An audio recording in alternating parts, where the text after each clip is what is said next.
vamos retornando, galerinha, a nossa segunda parte, né, da nossa aula de arquitetura e manutenção de computadores. Eu sou a professora Amanda Souza.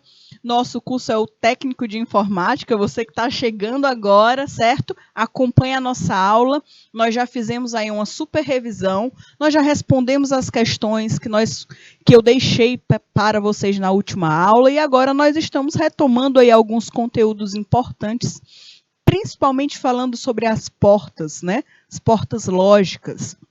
Então, vamos dar continuidade, galerinha. Vamos lá, pessoal.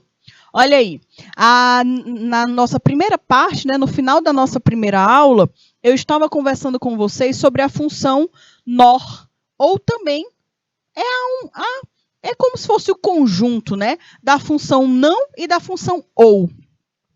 Aqui, uma forma mais fácil da gente poder aprender essas funções é o seguinte: você saber que a função I só tem uma forma de saída, uma forma da lâmpada ligar. A função OU, ela só tem uma forma da lâmpada ficar desligada, certo? E aí, quando você sabe dessas duas funções, a função NOT fica, ó, mamão com açúcar, tá? Porque ela é o inverso de tudo, tá bom? Então, é importante que você saiba muito bem como é que funciona a função I e a função OU. Sabendo a função I e a função OU, a função NOT é mamão com açúcar, é docinho, docinho, né? É chuchu, beleza. Por quê? Porque é o inverso, tá bom? E aqui eu estou trazendo para vocês justamente isso. A função OU, ela fazia o quê? Tudo que entrava, né, das 4 possibilidades, 3 você conseguia ligar uma lâmpada. Só uma delas você não conseguia. Só que quando o nosso colega NOT chegou, o não chegou, que é o cara, que é o do contra, que inverte tudo, ele fez o inverso, tá bom? Então, agora nós só temos uma forma de ligar e todas as outras estão desligadas, tá certo? Ok?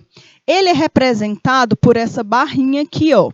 Então, toda vez que você vê uma barrinha em cima, tá, de uma função, por exemplo, se você vê aqui, ó, a pontinho B, isso significa que é a função I invertida. Toda vez que você vê A mais B com uma barrinha em cima, significa que é a função OU invertido, tá bom? Só para recordar vocês, porque recordar é viver, né? E olha aqui, turma, nós temos mais uma forma que é o seguinte, é a representação, tá? Então, olha aqui, eu tenho, né, a representação da minha porta OU. E no final, eu tenho a representação do NOT. Então, é como se fosse isso daqui. O que está acontecendo, né? Olha aqui. Eu tenho, por exemplo, A e B. A e B, por exemplo, se eu tenho A como 0 e B como 1, o resultado aqui é 1, tá? O resultado é 1. Aí eu venho, né, com o resultado 1. Só que quando chega aqui, ó, no NOT, esse resultado é invertido. O 1 se transformou em 0. Então, aqui o resultado final vai ser 0, por exemplo, tá? Ele inverte, certo? É isso aí que ele faz, é o do contra, tá? Ele pode ser tanto representado pela bolinha, como também, né, ou pode também ser representado por essa setinha com uma bolinha também, tá? Das duas formas. Mais uma vez, porque recordar é viver, eu posso ter 1 bilhão de entradas. 1 bilhão de entradas. Porém, a saída sempre, somente, será uma única, tá? Não importa quantas entradas, sempre terá somente uma saída, ok? Então, aí, galerinha, a partir de agora, né, nós fechamos essa nossa super mega power revisão da nossa última aula, onde nós fechamos aí, ó, com vocês a estrutura da CPU, como a CPU é dividida, quais são as principais partes da CPU. Nós também já falamos sobre a álgebra booleana, nós falamos sobre as portas, nós falamos que toda vez que a gente observa o número 0, significa que não está passando energia, toda vez que nós visualizamos o 1, significa que há passagem de energia, nós visualizamos que existem várias formas, né, de nós realizarmos essas operações. Nós temos a porta I, a porta OU, nós temos a porta NOT, que é o carinha chato que inverte tudo. Nós já falamos sobre tudo isso, tá? E agora nós iremos iniciar uma nova jornada, certo? Uma nova jornada na nossa disciplina de arquitetura e manutenção de computadores. Agora nós iremos estudar um pouquinho mais sobre arquitetura, tá? Hoje, o objetivo principal da nossa aula é que vocês tenham aí no início, né, uma introdução sobre a organização e a arquitetura de computadores, que são duas, né? É a RISC e a CISC, tá bom? Ok, galerinha? Então já peguem o material de vocês para vocês registrarem tudo, certo? Ok? Então aí vamos dar início à nossa aula. Então, pessoal, para falar um pouquinho sobre o que são essas arquiteturas, nós precisamos recordar que o que é um computador, tá? O computador, pessoal, essa questão do que é o computador, ela vem sendo discutida desde a nossa primeira aula do curso, certo? O que é o computador foi uma das questões mais discutidas e mais faladas durante as aulas, tanto em arquitetura e arquitetura de computadores e manutenção, no caso, quanto também lá em análise lógica de programação. Porque não tem como a gente estudar uma máquina se a gente não sabe o que ela é. Qual é a função, para que ela foi construída, qual foi o propósito, como foi construído os primeiros, como foi realizada a evolução. Está vendo por que a parte teórica e o histórico, né, a história, ela é importante? Porque ela é fundamental para que a gente olhe o que existe hoje, relembrando a evolução, o que foi mudado e o que poderá ser mudado aí para os computadores evoluírem, né, daqui por diante. Então, falando sobre tudo isso, nós temos o quê? O computador ele é uma máquina, certo? Isso aí a gente já sabe que ele é uma máquina digital que pode resolver problemas executando um programa ou um software. Então, é por isso que eu falo para vocês, o profissional da área da tecnologia, o profissional da área da computação, da informática, ele é um profissional que ele precisa ter uma coisa na mente. Nós somos pessoas que precisamos resolver problemas. A nossa profissão, certo, da área da tecnologia, da área da computação, ela é uma profissão que ela foi feita, né, que existe para resolver problemas. Até mesmo porque uma das nossas principais ferramentas, que é o computador, ele foi feito, ele foi idealizado justamente para resolver problemas, certo? E essa máquina, ela tem duas partes principais, certo? Duas partes principais. É o hardware e o software, tá bom? Hardware e software são duas partes principais que não dá para uma existir sem a outra. Por quê? Se eu tenho só um hardware de um computador, ele vai servir para tudo, menos para ser um computador, certo? Ele vai servir para ser um objeto de decoração em cima da mesa de vocês, ele serve para ser um peso de porta. Se tiver só o hardware, ele vai servir só para isso. Por quê? Porque ele não funciona. Se ele não tiver o software, não vai funcionar e não vai servir e não vai executar a função que ele foi criado para fazer, certo? E nós temos o software, que é a parte lógica, que também, se só existir o software, sem a máquina, nunca vai também ser utilizado. A gente não vai conseguir utilizar todas as funcionalidades que um software possui, porque nós não teremos uma máquina para executar aquelas instruções lógicas, tá bom? Então, é um conjunto, certo? Um não dá para existir sem o outro. Eles precisam aí ser best friends forever, né? E aqui, turminha, nós temos o seguinte, nós temos o software, que esse software a gente pode ainda subdividir ele, certo? Em um software de computador e um computador. Nós temos a parte do software das aplicações, nós temos aí o sistema operacional, o tão famoso sistema operacional.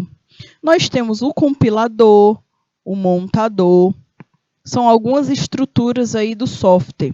Nós temos algumas estruturas do hardware, que é o processador, a memória, os sistemas de entrada e saída. Eita, olha, tá vendo aí? Lá dos primórdios, né? Lá do início da nossa aula, que a gente conversou sobre esses carinhas, tá bom? Nós temos aí várias outras estruturas. E aí, galerinha, o software ele é um conjunto de instruções que descrevem a maneira de realizar e determinar uma tarefa. Então, quando nós estamos falando sobre construção de software, criar programas, lá na outra disciplina, que é análise lógica de programação, nós precisamos ter isso muito bem determinado, né? Muito claro na nossa mente, que um software ele é um conjunto de instruções, e se eu pudesse melhorar esse termo, eu falaria um conjunto de instruções ordenadas, certo? Que descrevem a maneira de realizar e determinar uma tarefa. Por quê? Precisa ser ordenado, não pode ser qualquer instrução, não. Elas precisam obrigatoriamente serem ordenadas, certo? Para realmente ser um software. Outro ponto, o hardware. Ele é responsável por reconhecer e executar os conjuntos de instruções. Então, um complementa o outro, tá bom? Isso aí fresco na mente de vocês, tá? Bem fresquinho na mente de vocês, a gente pode seguir aí os próximos passos, certo? Como um programa escrito em alto nível é entendido e executado pelo computador.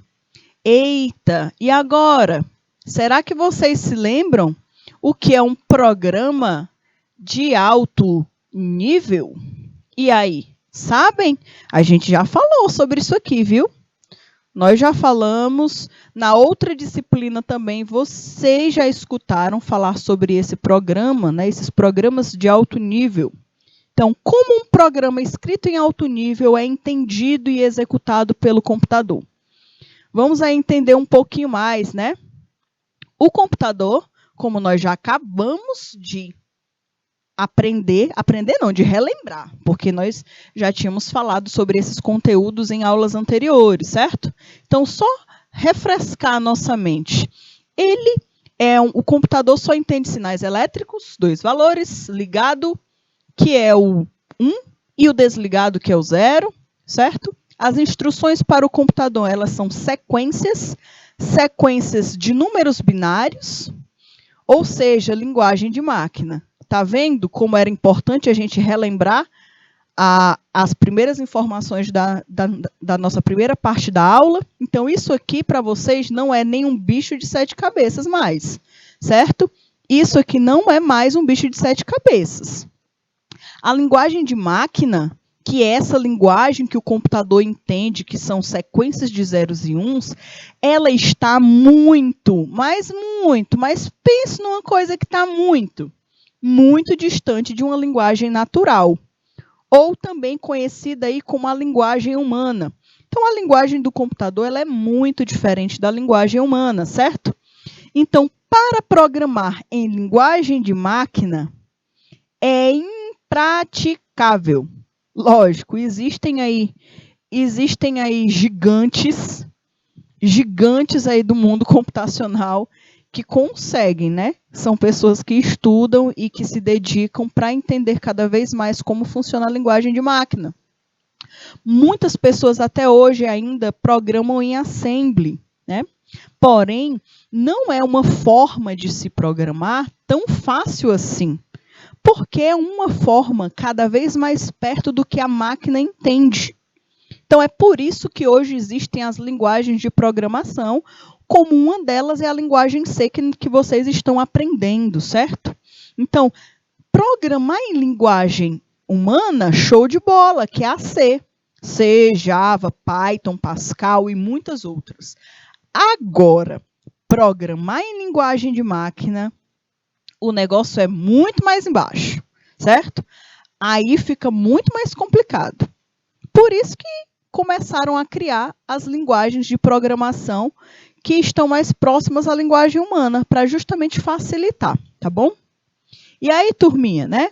Como instruir os computadores, né? Como instruir esses computadores para que eles possam entender e compreender melhor como essas linguagens funcionam, né? Como é que o computador entende que eu quero que ele pegue uma informação que o usuário está digitando, guarde uma variável, essa variável ela crie, né? Ela acaba sendo criada com um tipo e ela vai ficar guardando uma informação ser armazenada ali dentro. E quando o programa precisar, ela vai liberar aquela informação, vai fazer uma operação, um processamento, e depois essa informação vai ser mostrada para o usuário de novo na tela. Pessoal, é muita coisa. É um processo muito grande, certo? E que esse processo, pessoal, se nós fôssemos realizar, nós, seres humanos, nós faríamos de uma forma muito bem feita, ok? Isso daí a gente não está falando da capacidade do homem e da máquina, mas nós levaríamos mais tempo, certo? Mais tempo de processar essa informação, que é algo que o computador consegue fazer muito rápido. Tão rápido que a gente acha que ele faz automaticamente, né? Muito assim, num piscar de olhos, mas ele tem todo esse processo. Só que ele faz com muita velocidade. Então, olha aí, ó. Como é que acontece esse processo de instrução para que um computador compreenda as coisas? Primeiro, é criar uma organização estruturada de computadores para facilitar a comunicação do homem-computador. Então, quando nós estamos falando de computador, sempre terá essa palavra organização, ordenado, uma sequência de códigos, como é que eu posso falar para vocês, bem orientado, certo? Sem ter ambiguidades, precisa ser clara, justamente para o computador compreender melhor. Outro ponto, criando uma hierarquia, né? Uma hierarquia de abstrações de níveis, tanto do mais alto, baseados aos níveis mais baixos. Outro ponto importante é um conjunto de subsistemas interrelacionados, onde cada um vai possuir aí uma estrutura que vai ajudar na parte hierárquica, que contém seu nível mais baixo, tá? Outro ponto importante, cada nível depende apenas de uma caracterização abstrata e simplificada do sistema de nível imediatamente inferior, abstraindo aí os conceitos de hardware. Então, cada parte do computador, cada estrutura do computador, ele precisará de uma sequência bem definida de informações para que ele possa compreender como é que, o que ele tem que fazer, certo? Então, aqui nós temos um pouquinho mais uma figura que mostra aí essa sequência, certo? Nós temos aí, ó, a estrutura, por exemplo, a linguagem de alto nível, que é a linguagem que nós programamos, certo? É a linguagem que eu e você, a gente consegue passar para o computador. Isso se chama linguagem de alto nível. Ou seja, quando a gente programa em C, nós estamos programando em uma linguagem de alto nível, certo? Nós temos, depois da linguagem de alto nível, essa informação aqui, ó, ela passa para onde? Ela passa para o nosso coleguinha compilador. E vocês já entendem aí o que o compilador faz. Eu já falei, no caso eu não dou aula para vocês de análise lógica, mas com certeza o professor Hildo já explicou para vocês que o compilador, ele é o carinha que pega o programa que vocês criaram, todas as linhas de código que vocês escreveram, e ele vai analisar linha por linha. Ele é chatinho mesmo. Ele vai ler linha por linha. Ele vai ver se vocês colocaram abrir e fechar o parêntese, se colocaram as palavras corretas, se vocês realmente, por exemplo, criaram as variáveis que vocês estão utilizando, se vocês criaram a função main, se vocês abriram e fecharam as chaves, tá?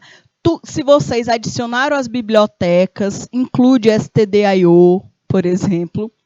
Depois que ele analisar tudo daquele programa, ele vai liberar e ele vai converter aí, ó, tudo que você escreveu para uma outra linguagem, certo? Que normalmente é a Assembly.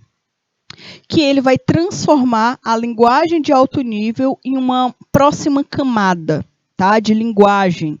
Ainda não é a linguagem de mais baixo nível, mas é uma intermediária, certo?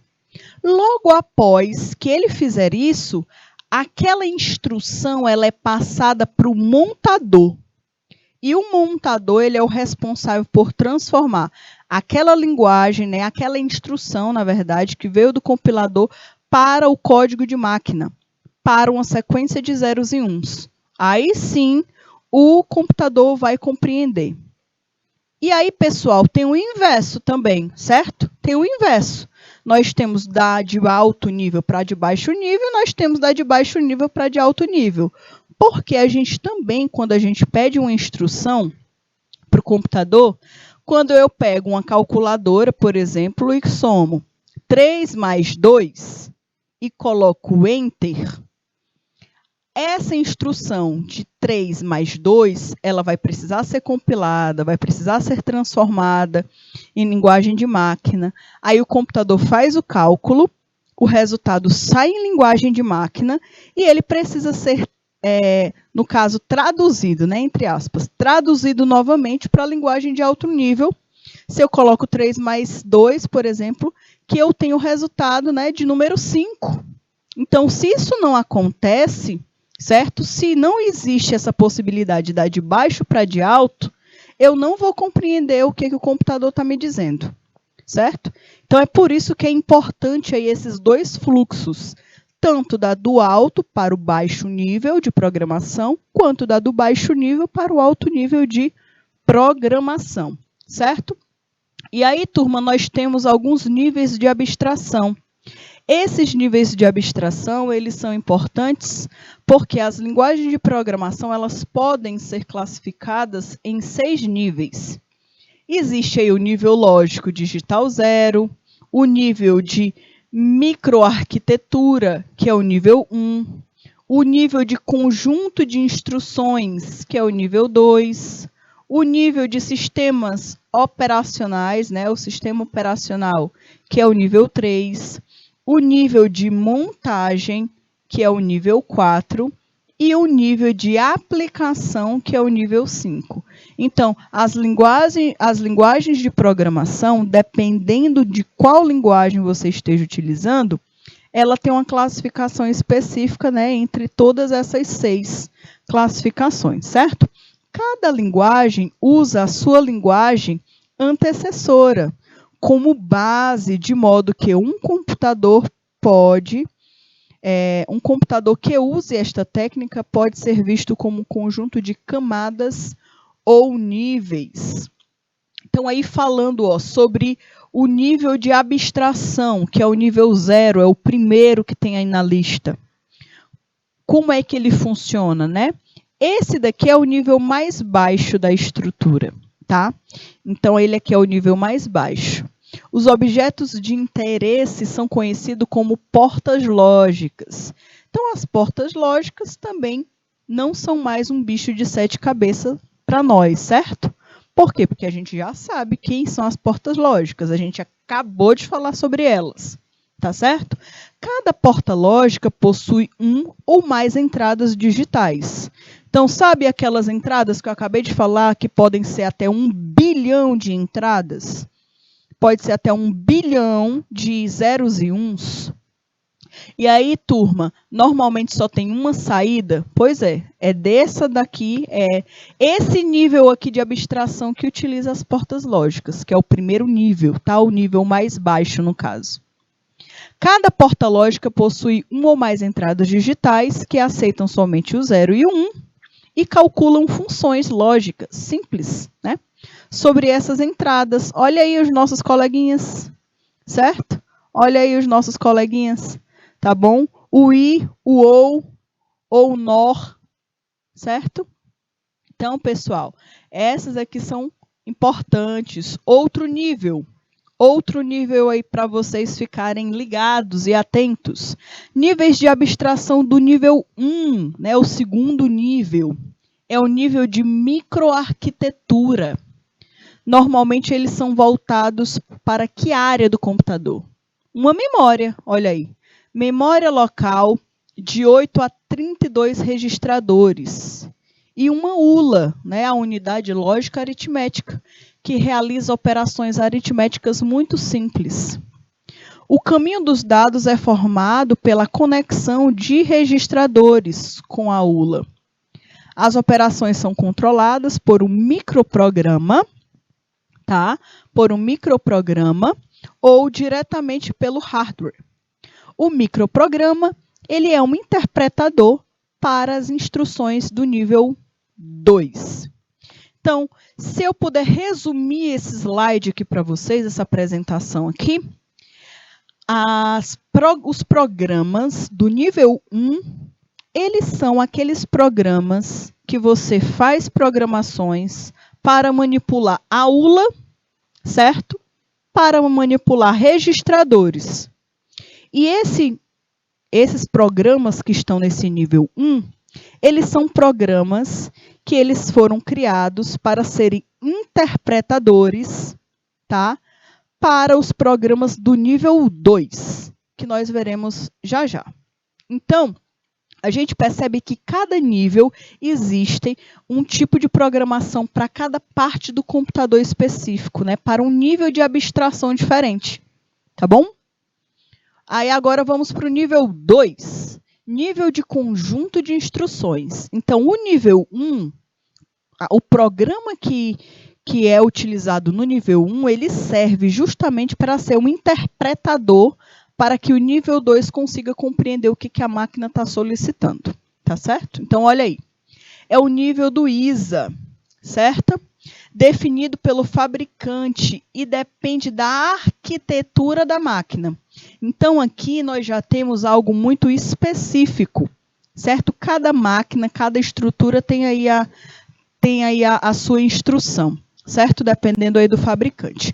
O fabricante disponibiliza o manual de referência da linguagem de máquina ou princípios de operação do computador, no caso, no modelo XYZW.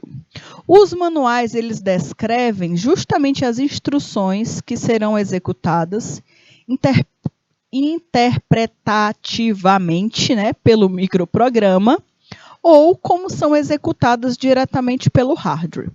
Essas informações, elas são necessárias justamente para aqueles desenvolvedores que desenvolvem sistemas operacionais. Então, aqui, essa instrução, esse nível de abstração, ele é muito importante. Por quê? Porque existem vários tipos de programa de computador. Existem programas de computador que eles são criados para manipular especificamente, no caso, a ULA, os registradores, o outro, as portas lógicas. E existe uma forma de programar sistemas operacionais, certo? Aí, modificar o sistema operacional. Então, o sistema operacional, pessoal, ele é o sistema principal de um computador. É ele também que controla, né, que ajuda aí, ó, ser utilizado todos os recursos que o computador possui, certo? Então, às vezes, um fabricante tem uma estrutura totalmente diferente de um outro fabricante, certo? Então, é por isso que alguns computadores não conseguem receber, por exemplo, sistemas operacionais diferentes daquele sistema operacional específico daquela máquina, tá? Então, aí, ó, vai depender muito do fabricante, vai depender muito do tipo de máquina, tá? Do modelo aí do fabricante, certo?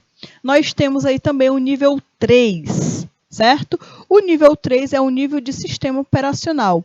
instruções de linguagem deste nível também podem conter instruções de nível ISA. Suportam uma organização diferente de memória, suporta uma capacidade de rodar 2 ou mais programas simultaneamente, suporta sistemas de comandos ou de janelas, Windows, né? Os programas deste nível e também dos níveis mais baixos, eles são conhecidos como programadores de sistema. Esses programadores desse nível 3, né, dos níveis mais altos, no caso, que estes são chamados de programadores de aplicação. Então, do nível 3 para baixo, eles são conhecidos como programadores de sistema. A partir do 4 para cima, eles são chamados de programadores de aplicação, certo? E aqui nós temos, né, mais um nível. Nós temos aí o nível de abstração do nível 4, que é o nível de montagem. Esse nível de montagem, ele é voltado aí, pessoal, para a linguagem de montagem, que é uma forma simbólica, que é uma representação de uma linguagem do nível mais baixo. São programas em linguagens de montagem que normalmente são traduzidos para as linguagens de todos esses níveis, né, do 1, do 2 e do 3, e depois interpretados pela máquina, por exemplo. O programa que realiza essa tradução é chamado de montador. Então, vocês se lembram daquele carinha que eu acabei de mostrar para vocês? Que nós temos, no caso, a linguagem de alto nível, depois o compilador e depois o montador?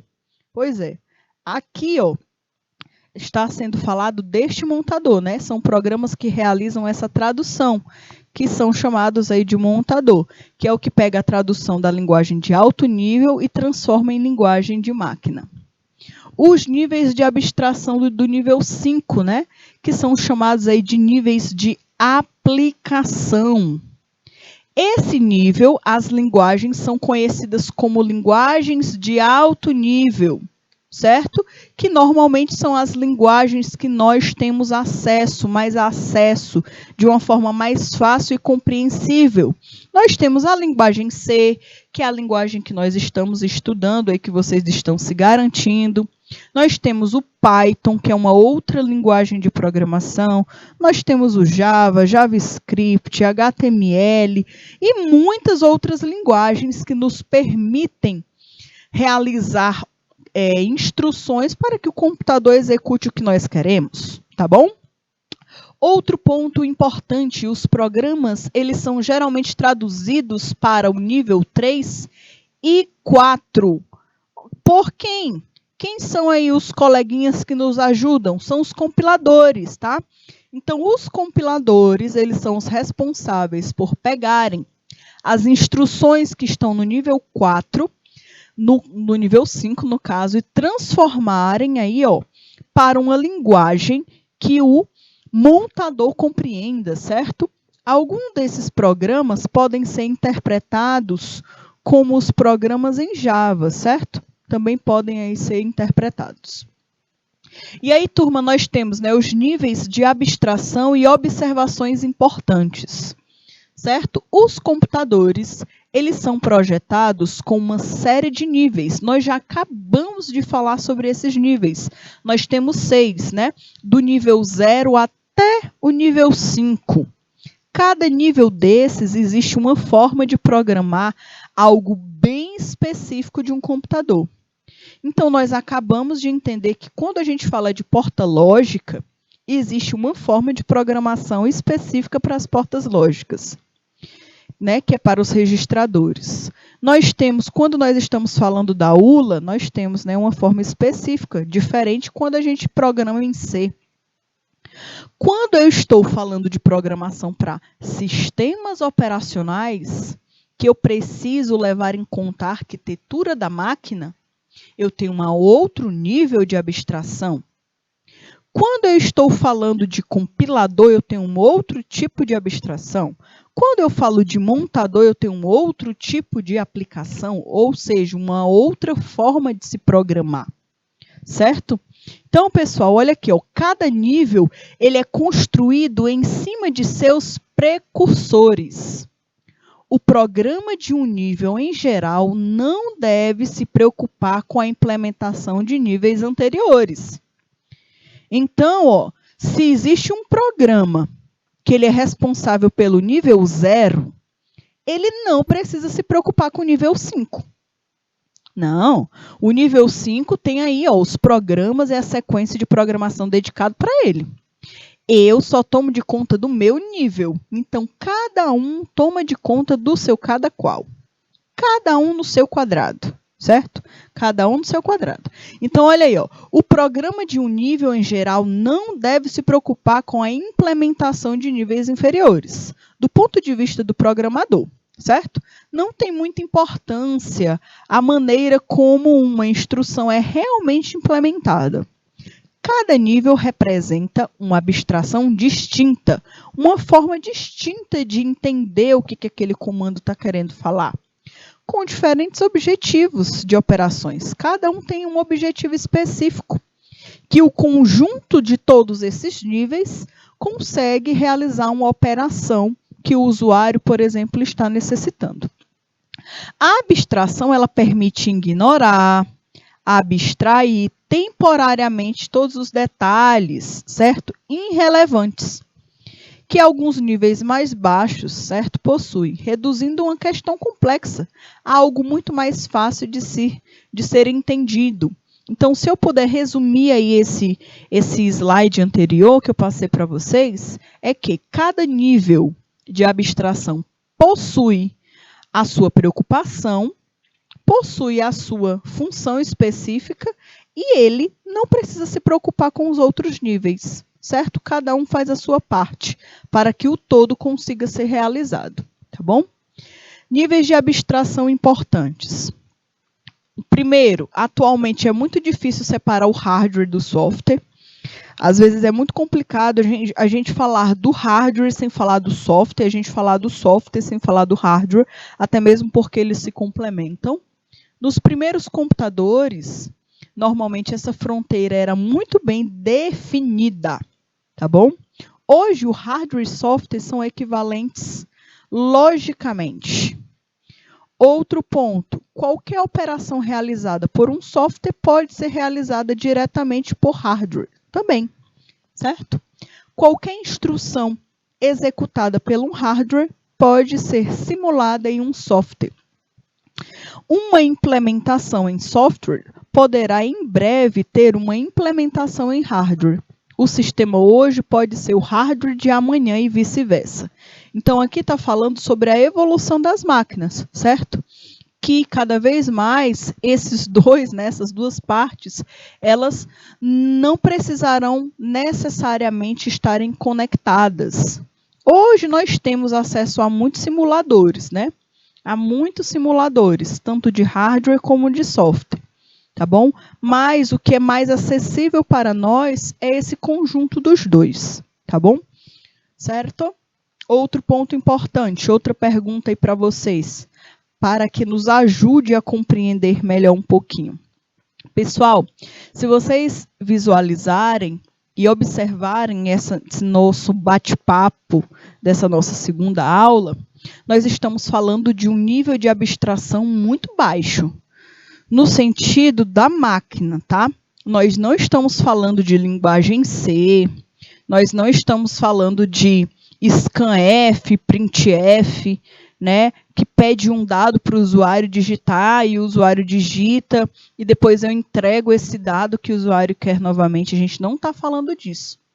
Nós estamos falando ao nível de máquina mesmo, da arquitetura de um computador.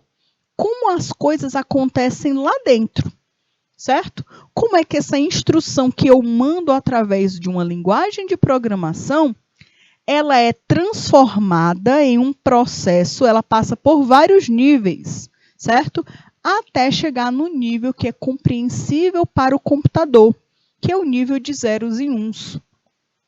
Então, essa parte é importante porque, às vezes, a gente acaba não compreendendo como é que essa informação, que é tão simples, que eu mando pelo meu teclado, ela qual é o caminho que ela faz até chegar na linguagem de máquina e como é que da linguagem de máquina ela volta até a linguagem de alto nível. Certo? É importante que a gente entenda que existe esse processo. Lógico, eu sei que são muitas informações, né? São muitos níveis. Eu sei que eu não espero que vocês saiam, por exemplo, daqui dessa aula de hoje, sabendo aí tudo aí decorado na cabeça de vocês, o que cada nível faz, quais são as operações de cada nível, mas o meu foco, o meu objetivo hoje com vocês é que vocês compreendam que toda instrução, que tudo que o computador faz, ele tem um fluxo, ele tem um caminho, tá? Ele tem um caminho. Lá da linguagem de programação, na verdade, lá desde o app, né? Lá desde o aplicativo que você abre, por exemplo, quando você dá 2 cliques no seu aplicativo do seu celular e você passa uma instrução para esse aplicativo, ele desce, né? A informação desce, né? Vai descendo nível, passa aí pelo nível 5, pelo nível 4, pelo nível 3, pelo nível 2, pelo nível 1, pelo nível 0. Ele vai passando aí por todos os níveis que nós acabamos de conversar, onde cada instrução responsável por aquele nível, ela vai sendo realizada, até o computador entender qual é a instrução de zeros e uns que ele precisa realizar. Certo? Então, percebam que no computador existem tantas camadas que são invisíveis para nós, mas que elas são extremamente importantes para que o computador funcione da forma que ele funciona. Então, às vezes, a gente vê essa maquinazinha tão pequena que é o nosso celular, ou um tablet, ou um computador, e às vezes, a gente não tem a dimensão da quantidade de processos que estão acontecendo por dentro, tá? Para que um simples cálculo de uma calculadora que você faz aí no seu celular, pegando 3 mais 2, traga um resultado, forneça um resultado, certo? Então, vejam, com esses níveis, com esses vários níveis, a gente consegue também fazer uma outra reflexão. Vejam a potência que um computador possui de velocidade. Ele consegue realizar muitas operações de uma forma muito rápida, um processamento muito rápido, que nós poderíamos até fazer também, mas nós levaríamos mais tempo, certo? Nós levaríamos muito mais tempo do que ele, ok? Então aí eu quero que vocês tenham, né, comecem a entender o porquê das coisas, certo? Então, vamos dar continuidade. Então, turma, a outra pergunta que eu trouxe aí para vocês é o seguinte: como um computador entende uma linguagem de programação? Né? Como um computador entende uma linguagem de programação? Nós já temos, né? Eu já passei até para vocês alguns spoilers aí. Nós temos os níveis de abstração, nós temos aí o nosso compilador, o nosso montador, mas existem aí outras formas, né, outros mecanismos que o computador também utiliza. Vamos a entender um pouquinho mais sobre essas estruturas, né? Como o computador entende uma linguagem de programação? Eu não sei se vocês já tiveram essa curiosidade, mas também é uma pergunta que às vezes ficava batendo na minha cabeça, né, martelando a minha cuca. Certo? Eu estou programando o computador em linguagem C. Tá certo. Se eu pegar o mesmo programa em linguagem C e transformar em linguagem Java, o computador vai me dar o mesmo resultado.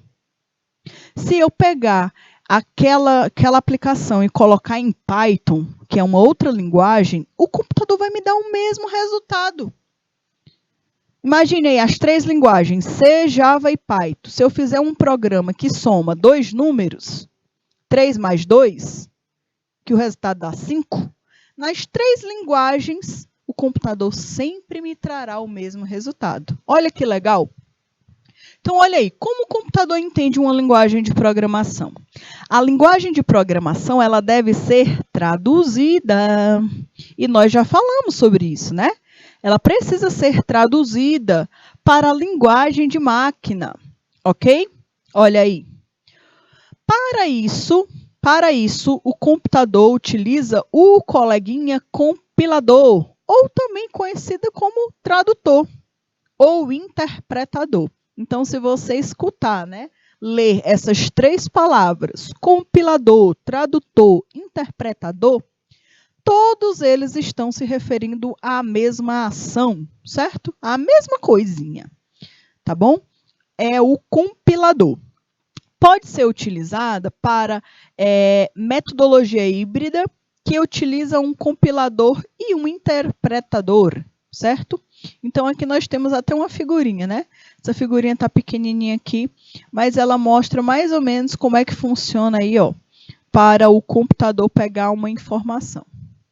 O compilador, a gente fala tanto dele, tanto desse carinha, mas o que ele realmente faz? Quem ele é?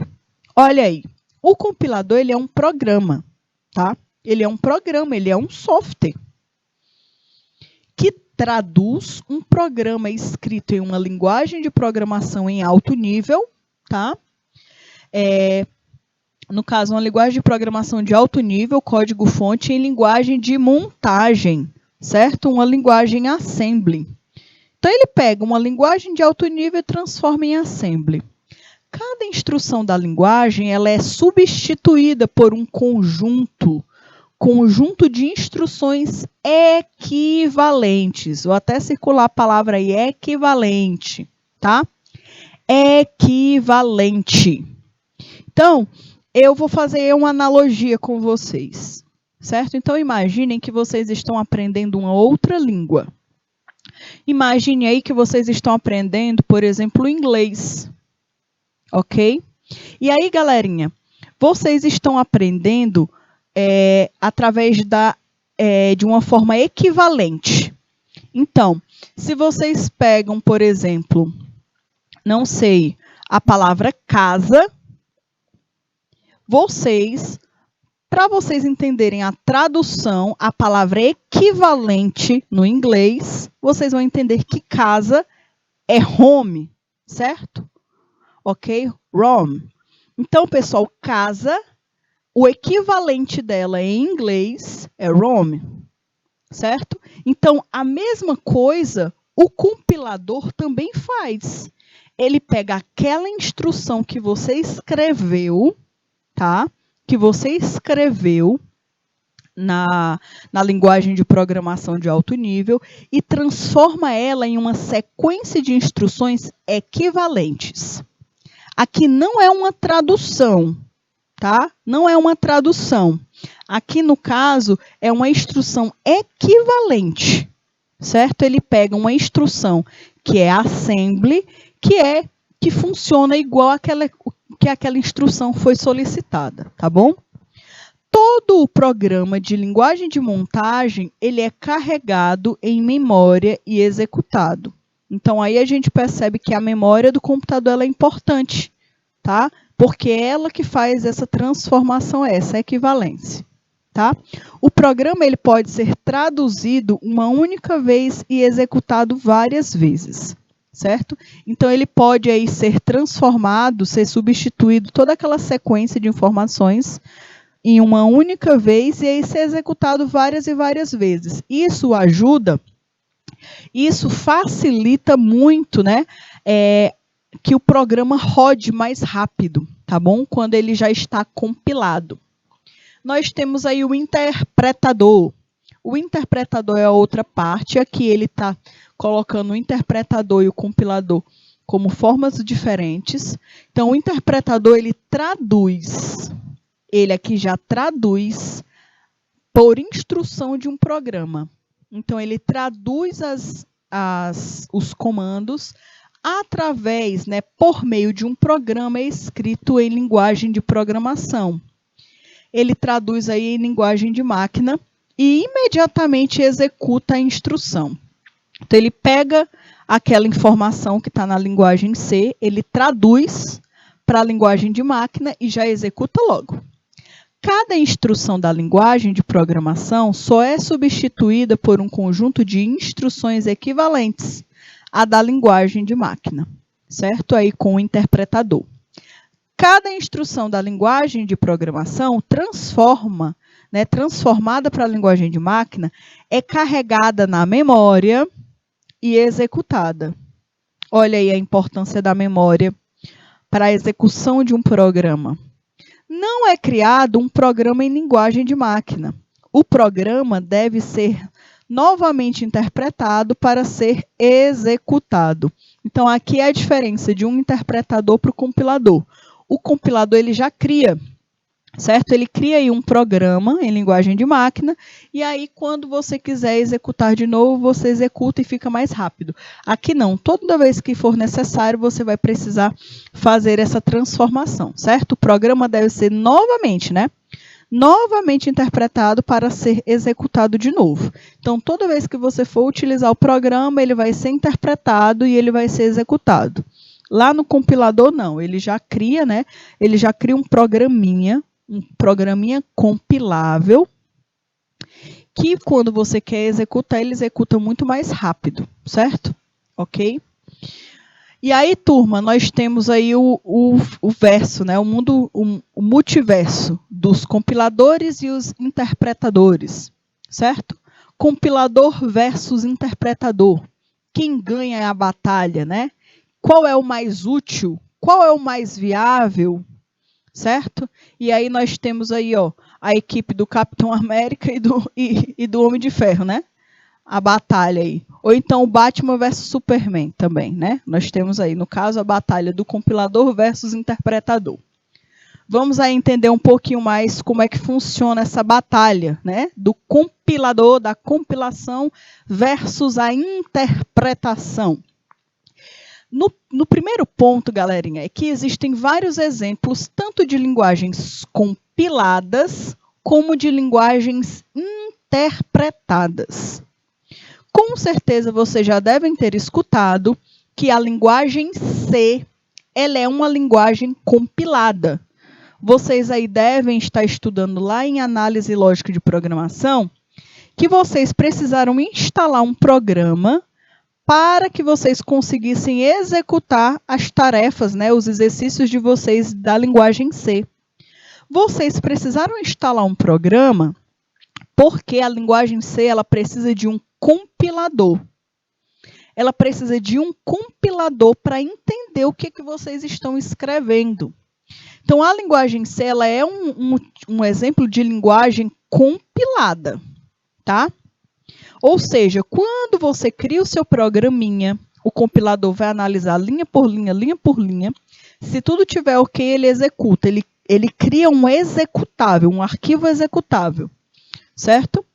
Já a linguagem Java é uma linguagem de programação que utiliza um processo híbrido, tá? Híbrido de tradução. Existe aí o compilador, né? O compilador Java, ele traduz o código-fonte e em um segundo formato intermediário, independente aí da máquina, chamada bytecode. E nós temos aí o interpretador também. Ela utiliza esses dois, né? Tanto o compilador quanto o interpretador. É um interpretador específico da máquina, onde irá rodar o programa que traduz o bytecode, ó, o bytecode criado pelo compilador para a linguagem de máquina. Então, ele utiliza esses dois recursos, certo? Então, quando vocês ouvirem falar das diferenças do Java e do C, uma delas também é a forma de compilação, interpretação do código, né? Que a linguagem C ela utiliza um compilador e a linguagem Java utiliza tanto um compilador quanto um interpretador, certo? O compilador do Java, ele cria o tal de bytecode, certo? E o interpretador do Java, ele executa, né? Ele traduz o bytecode para uma linguagem de máquina. Ainda falando aí do compilador versus o interpretador. Existem vários exemplos, né? Tanto de linguagem compilada quanto de linguagem interpretada. Uma delas aí é a linguagem C, que é um dos exemplos. O outro exemplo é a linguagem Java, que possui aí um processo de interpretação híbridos, certo? Aqui, no caso, é a mesma informação que eu trouxe para vocês, né? Que a linguagem Java ela utiliza tanto um compilador quanto também um interpretador, onde o compilador Java, ele cria um bytecode, que esse bytecode, ele é um código-fonte intermediário, tá? Independente da máquina. E nós temos aí o interpretador, que é algo específico da máquina, né? Como ele já pega logo o bytecode, criado pelo compilador, e já executa na própria máquina. E aí, turminha, essa é a principal aí diferença entre um compilador e um interpretador, certo? No caso aqui, turma, nós temos a nossa próxima pergunta. E essa próxima pergunta, nós vamos discutir muito mais sobre ela, certo? No nosso próximo take, né? Na nossa próxima parte, a parte 3 da nossa aula. Só que aqui já tem uma pergunta para vocês, né? Qual é a interface entre o software e o hardware, tá? Qual é a interface entre o software e o hardware? Então, eu quero que vocês já comecem a analisar o que essa pergunta está querendo falar. O que é essa interface que fica entre o software e o hardware? E eu trouxe aí para vocês um exemplo, né? Nós temos aí o exemplo, nós temos o hardware, nós temos o software, nós temos o peopleware, que nós conversamos lá no início, né? Que o peopleware, ele é muito importante para um sistema computacional. Porque sem o peopleware fica um pouco, né? Sem sentido essa máquina. Porque o peopleware, ele é o usuário, tá bom? É a quem se destina toda a operação de uma máquina, tá certo, galerinha? Então, é importante que vocês tenham também essa pergunta em mente. Daqui a pouco a gente vai retornar para saber um pouquinho mais sobre esse tema. E aí vocês já começam a analisar, né? Qual é a interface entre o software e o hardware? Existe aí uma ligação entre eles? Existe algo aí, uma interface entre essas duas partes principais de uma máquina, tá? Todo computador tem que ter. Todo computador tem que ter o seu hardware, tem que ter o seu software.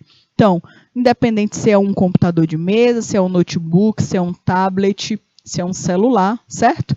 Então, galerinha, daqui a pouco a gente retorna. Até já já.